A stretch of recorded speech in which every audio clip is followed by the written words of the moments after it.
유진 피터슨의 메시지 성경 역대상하 머릿말입니다. 같은 이야기라도 이야기하는 방식은 여러 가지로 달라질 수 있다. 이스라엘 왕들의 이야기는 먼저 사무엘서와 열왕기에 등장했다. 그로부터 100여 년 후 같은 이야기를 다른 목소리, 다른 관점에서 이야기한 책이 바로 역대기다. 앞의 내용 중 얼마가 빠지고 상당량의 내용이 추가되었지만 누구라도 같은 이야기임을 쉽게 알 수 있다.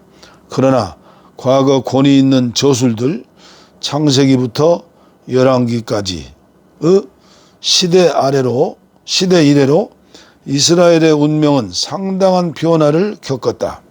이제 하나님의 백성은 그들을 하나님의 백성이 되게 한 가치를 상실할 위험에 처해 있다. 돌이켜보면 그들의 역사는 강대국들의 끊임없는 침략으로 점철되어 왔다. 아시리아와 에집트, 바벨론과 페르시아가 잇따라 출현하여 세상을 좌지우지했다. 이제도 이스라엘 백성의 운명은 외세에 저장잡힌 상황이고 내부적으로는 잡다한 종교 문제에 발목이 잡혀 있다. 그들은 과연 이대로 멸절되고 말 것인가? 이때 한 저자, 아마 에스라일 것이다.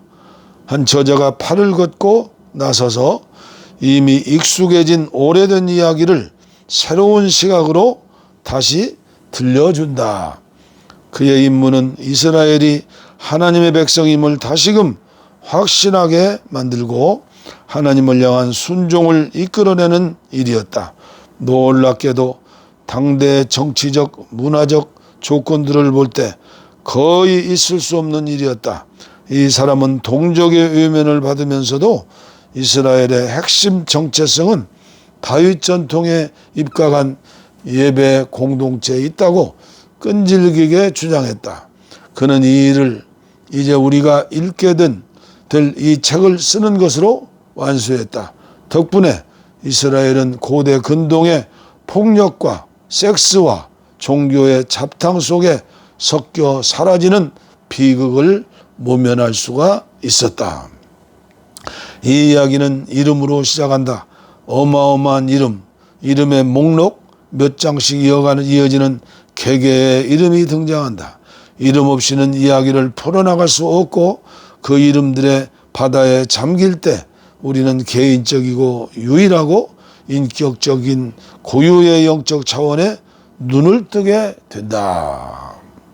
성경의 다른 책장, 창세기, 민수기, 마태복음, 누가복음들에도 이름의 목록, 족보가 등장하지만 이렇게까지 차고 넘치지는 않는다.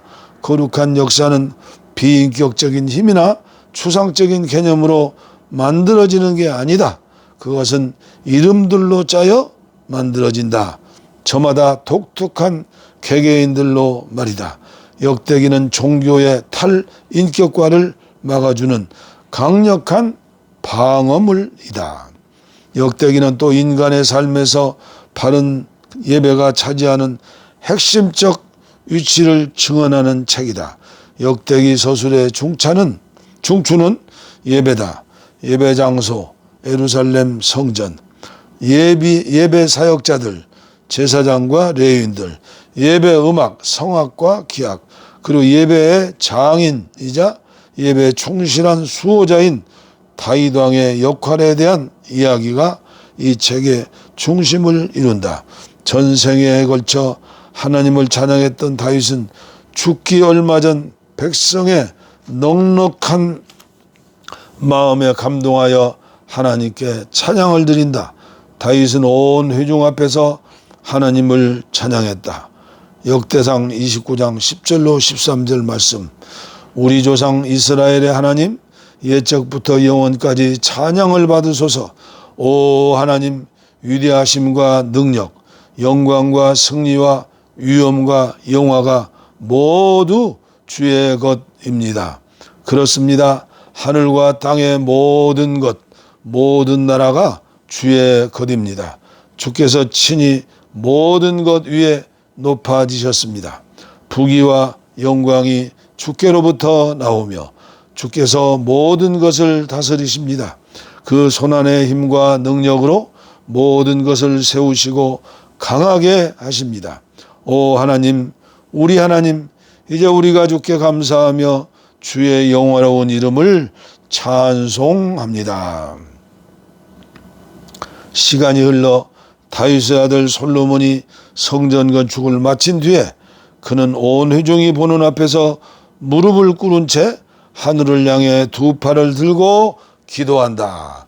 하나님, 이스라엘의 하나님, 위로 하늘이나 아래로 땅 그 어디에도 주와 같은 신이 없습니다.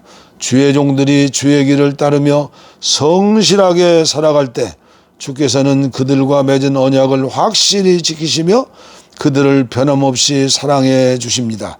주께서는 제 아버지 다윗에게 주신 말씀, 곧 주의 약속을 지키셨습니다. 작은 것까지 모두 약속하신 대로 행하셨습니다. 그 증거가 오늘 우리 앞에 있습니다. 하나님께서 참으로 우리가 사는 곳에 오셔서 거하시겠습니까? 우주조차도 주께서 편히 쉴 만큼 넓지 못한데 제가 지은 이 성전이야 더 말할 수도 없습니다. 그럴지라도 담대히 구합니다. 하나님, 나의 하나님, 제가 드리는 중보기도와 간구의 귀를 기울여 주십시오. 지금 주 앞에 하려는 이 뜨겁고 진실한 기도를 들어주십시오.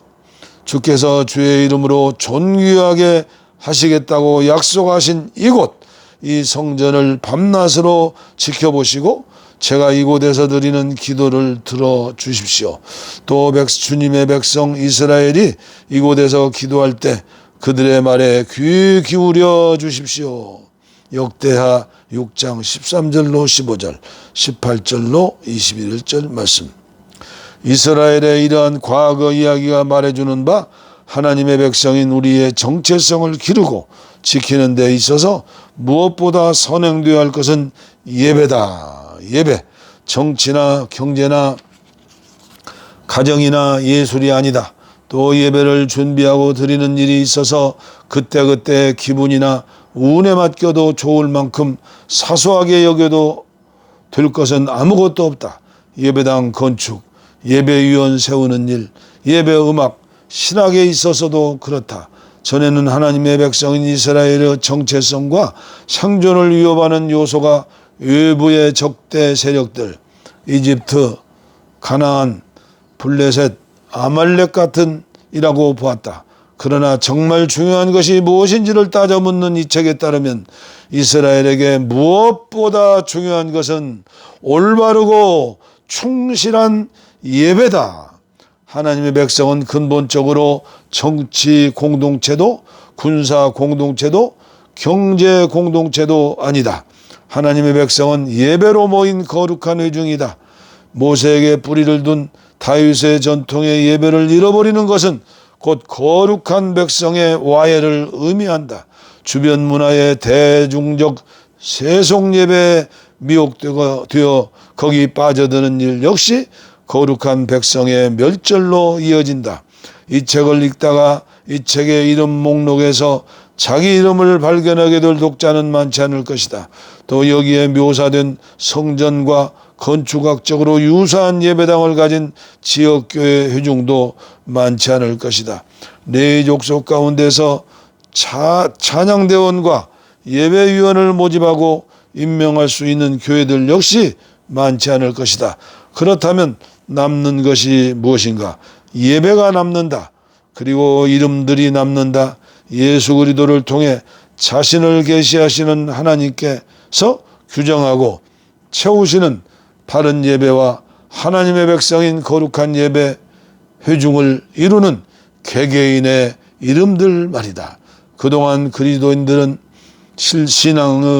신앙과 실천의 재반 문제 중심부에 해당하는 인격적 차원에서 늘 깨어있기 위해 또 구속받은 삶을 온전하게 살아내는 근본 토대는 바로 예배라는 인식을 늘 새롭게 다지기 위해 역대기를 읽고 기도해 왔다. 코로나19를 맞이한 한국교회, 오늘 지금 여기에서 주시는 귀한 머리글이라고 생각합니다.